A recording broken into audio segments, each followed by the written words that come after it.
Pakistan, Afghanistan, and maybe Japan. And he certainly didn't die on a cross and none of these things. I don't want to go into this too much and shock people, but I think what's important is people need to have a very open mind and relearn everything. What my work is about mainly is about deconditioning your mind. We grow up conditioned from childhood with either religion or science or schools or parents or ideas that are totally unquestioned, and that we just carry around for hundreds of years having no clue about what we're talking about. So it's very important that people today, as we're entering the fascinating changes, earth changes, cosmological changes, as we're going through really unique things, we need to also mentally and spiritually, forgive the term, grow up. And this growing up begins with deconditioning inside everything we felt we knew, because we don't know. So the Jesus story, to come back to your question, and the lines and all these stories about the bloodlines, it isn't really important so much what bloodlines we were from. We're all extraterrestrial. In one form or another, we're all from somewhere else. Yes, absolutely. And we mixed in some forms. Yes, go ahead. So you are also working towards what you might term the merging of the dimensions? Yes. Where you're being able to see through the different dimensions and connecting them. Yes. All people are having this sort of transition happen. Yes, this is coming now more and more. It began a few years ago.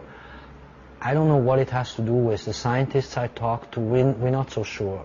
What we know, when we have great stillness, like we have here, a moment where things come together, one can probably feel that there is a sort of a merging of light going on. Everything is after all light and energy, and where we may even hear not voices, but we feel input. It's hard to peg, it's hard to explain. These things are becoming more and more discernible, where you can feel it, hear it at night in dreams, or even see it. Like sideways, you can maybe feel at times a presence. These transitions are going to become, if you had a graph, just much more steep over the next 6-7 years. I would estimate that somewhere around 2011, 14, 17, in that decade, within the next, say, 10, 12 years, it becomes a prevalent or predominant reality, where this three-dimensional reality or world may even become less important than this other reality that bleeds in. I think every person knows what I'm talking about deep down, who sees us talk, and I think everyone has his or her own experience and would word it in different ways. All I know is it's on its way. It began quite a number of years ago, and it's becoming stronger. And you talk about earth changes, is that right, Yes. in your book? Yes. And you're tapping into these both astrologically, scientifically from something of your contacts, and then what you're talking about in terms of what else? A certain psychic intuition about when they might occur? Yes, okay. I use the term earth changes because that's the word everyone has agreed to call it. But I say, first of all, what's happening outside in the real reality is going to be less important. Let me make this really clear. In my book, it's very clear. What is the 3D, the physical world, politics, society, economics, quakes, weather changes, all that, that's what I call the outside world. That is less important than the inside world.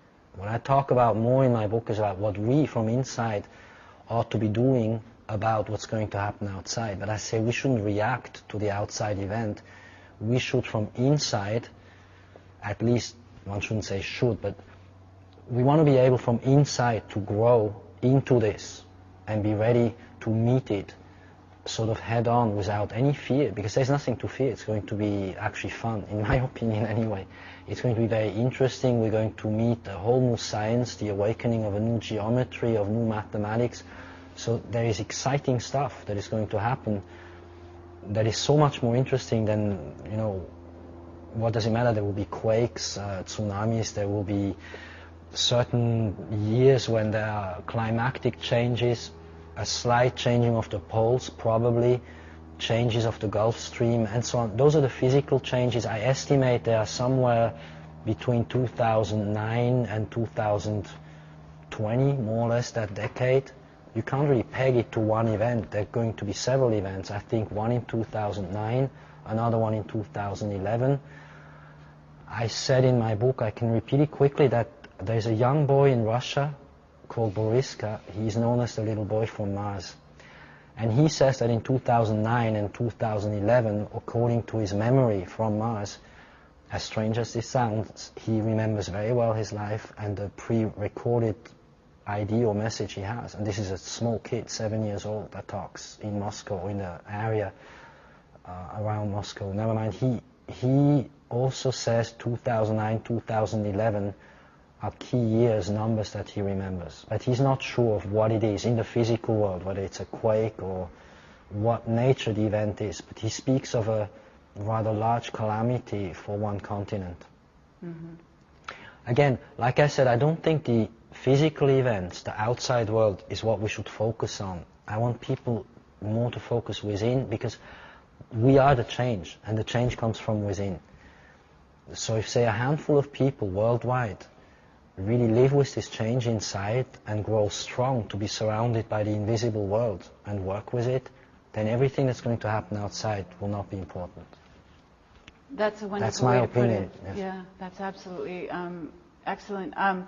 So can you talk a little bit about what you're sort of aiming to do in this world, though, to sort of put people into safe places and encourage them to build small enclaves of groups? Yes, what I suggest, I've been suggesting it for a number of years, first in private, then on the internet, and now in my book. There is a couple of chapters devoted to this where I go into detail. To sum it up very briefly, we have to see that in the outside world there's going to be weather changes and a number of physical things changing, from society to climate to you name it, that boils down to the fact that society as such, the functioning of what we call our world, will pretty much disintegrate, if not break down, at some point. Mm-hmm. That's not dramatic. That's not something to get fearful about or have funny feelings of. All we need to know is we need to live what I call a life that is based on earth sharing or sharing with nature, which means we need to move away, at least those of us who want to live comfortably and normally and productively. I feel we need to move away from cities or from civilizations, and we need to live according to shamanic science. In early 2006, maybe you remember, there was this little whale, the bottlenose whale, that swam into the Thames River and died there. To me, he was the sign that the further away you're from humanity, the better. It sounds a little horrible to say that, but I think that the solution of what I call safe places or enclaves or safe havens or areas of building a new life have to be earthbound, and you want to be able to fish, to have animals around you, to be completely independent of what goes on around in society. In other words, you're going to live like tribes. And still, you will be able to apply high technology, to have free energy. So my idea is to have a network, not just one or two, a network, a chain of so-called safe places where people live according to ancient ways of life, but in connection with cosmology. Have a group of people that each should have at least a few scientists, a few farmers, a few technically skilled people, basically groups that live in a what I call a group mind with these ideas we're talking about, able to simply carry on life and live a life without the ideas that we carried into this life. In other words, who can decondition themselves and begin again. It's a little difficult to summarize all this. Those are big subjects. That's okay.